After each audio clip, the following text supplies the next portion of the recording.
Ladies and gentlemen, I'm honored to invite the United States Ambassador to the State of Israel, Governor Mike Huckabee.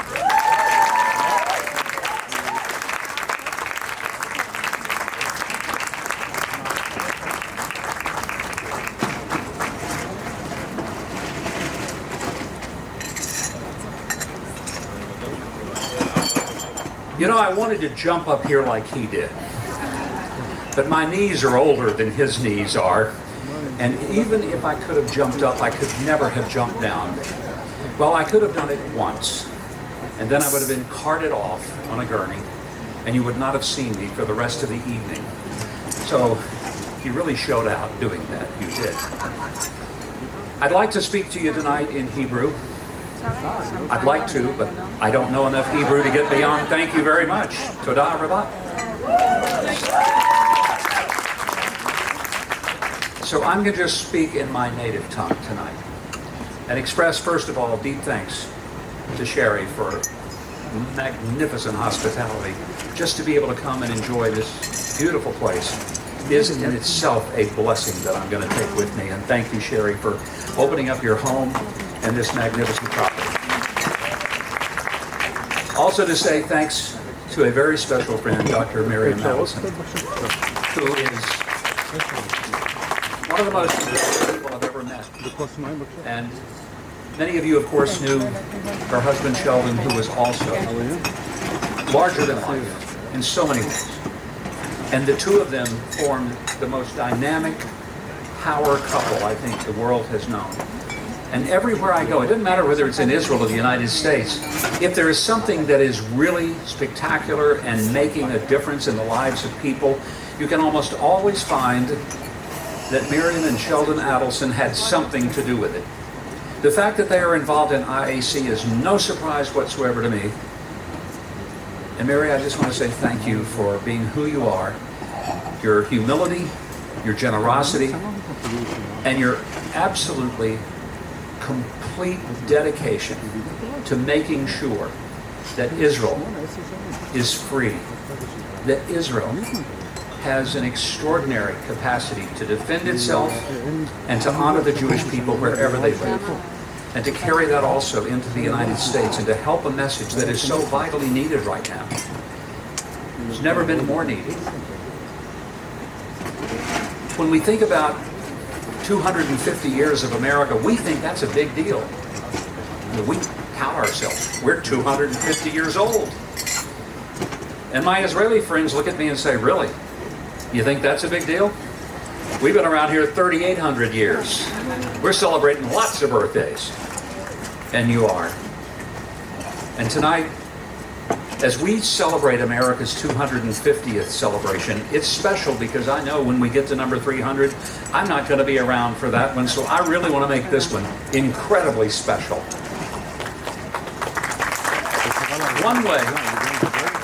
One way we will do that is by fighting against the evil cancer of anti-Semitism and Jew hatred that has taken hold in the world. And why has it taken hold? I believe the answer is not geopolitical or economic or diplomatic. I would say to you that the reason is a spiritual upheaval from the very pits of darkness.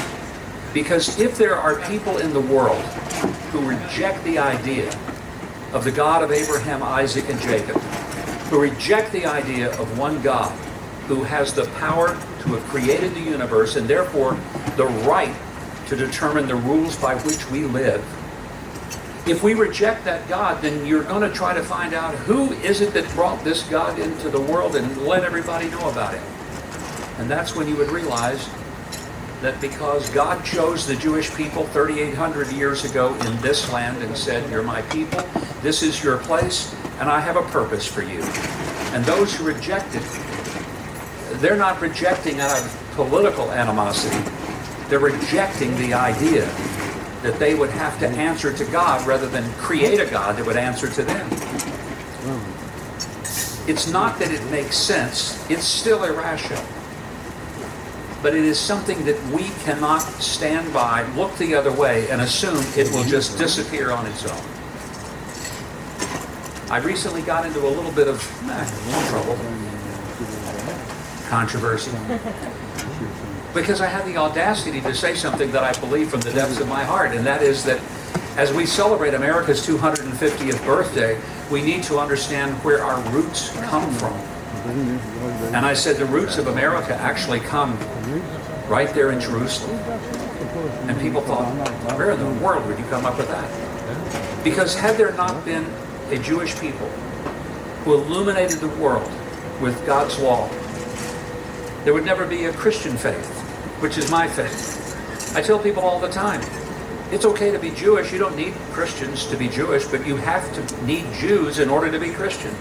And it is the Judeo-Christian foundation upon which all Western civilization has been based, and without any notion of Western civilization and the sanctity of the individual and the idea that we are responsible not to a government, we are responsible to a God who created us in his image and then expected us to live in that image as a light to the world. If there was not that Western civilization, there would be no America. And as has already been pointed out tonight, the early founding fathers of our nation clearly understood where our heritage came from. It did not come from Greek civilization. It did not come from the Romans. It came from the Jews. And it came from this place. And so as we celebrate 250 years of America, we celebrate with an extraordinary sense of gratitude to the Jewish people for laying the foundation upon which the United States of America has been built. And I wish that more Americans would appreciate it. An American who loves his or her freedom is an American who will love his or her Jewish neighbors and friends, because they will realize that without them, there would not be something to celebrate for 250 years. And tonight, I want to say thanks to all of you, your support of the IAC, your support of the Zionist cause. I'm unapologetically a Zionist. I tell people you don't have to be Jewish to be a Zionist. You just have to be a rational, God-fearing human being who sees the light as it is. I close with this simple reminder that when our founders were putting together the symbols of our country, one of the things they considered very seriously was putting the parting of the Red Sea on the Great Seal of the United States. On the walls of the Supreme Court are the 10 Commandments. Not the 10 suggestions, but the 10 Commandments that were given by God to Moses on Mount Sinai. No other nation is so unapologetic in its heritage and describing that it goes back to a time when God spoke to people, through people, unto the world.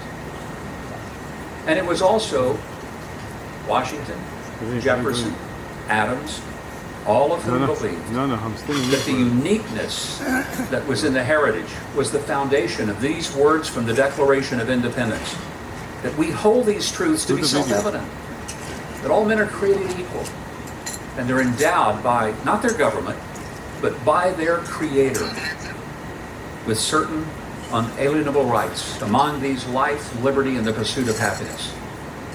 They understood where that came from. Yeah. And it came from this land and the people, the Jewish people. And tonight, as I celebrate America, I celebrate the heritage that as an American I have, thanks to the Jewish foundation upon which the United States of America was born and which it has thrived. And I tell you that if the United States ever forgets its heritage and forgets the God of Abraham, Isaac, and Jacob, we will not be the great nation that we have become, and we will fall. And it's why that when I hear people say, is it possible that America and Israel will split apart and will no longer enjoy this extraordinary partnership? And I say, no, you got to understand, we're not that stupid. I hope we're never going to be that stupid. The truth is, it's like an incredible marriage between Israel and the United States. And when people ask, are we going to break up? I say, not a chance. Because neither country can afford the alimony if we ever broke up. And that's why we will be partners for as long as there is. Thank you. God bless you. God bless America. And God bless the state of Israel.